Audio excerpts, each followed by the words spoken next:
Hey everybody, this is David Flute here with the South Dakota Department of Tribal Relations.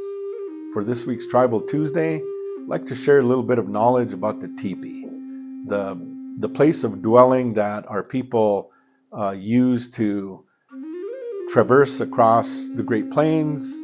They moved from the summer camps to the winter camps, and even the name itself has seen some changes.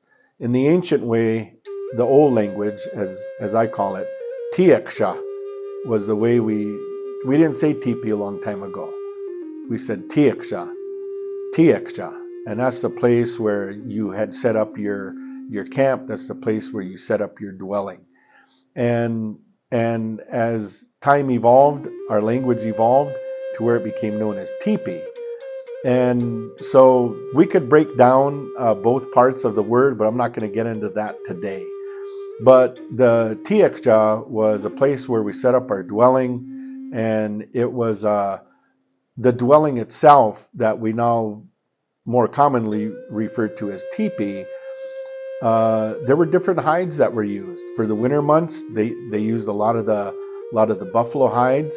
You wouldn't want a hide that was too thick, because when you stitch them together, they become very, very heavy. And to set those up with the weight of the poles and everything else, it could be quite cumbersome. But they had certain hides they used, a lot of elk hide, maybe in the more warmer months. I know my great grandmother had shared that they used a lot of deer hide, and they would tan those. The women would tan them. They would stitch them together, and that would be their dwelling.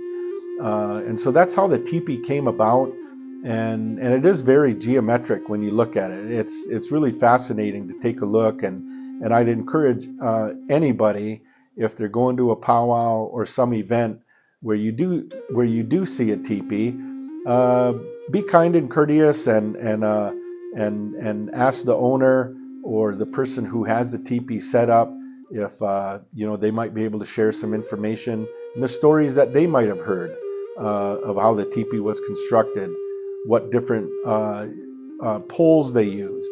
I know in the east side of the state, for the Dakota, we used a lot of balsam pine that you find up in the northern Minnesota region. Balsam pine is very, very light, and so it was easy to transport or to stack up in a tree crutch. And a lot of the West River tribes use lodgepole pine that you see coming out of the Bighorns or the Black Hills, which is very sturdy. It is a little more dense than balsam pine, so they are a little bit more heavy, but still had the same purpose and same value.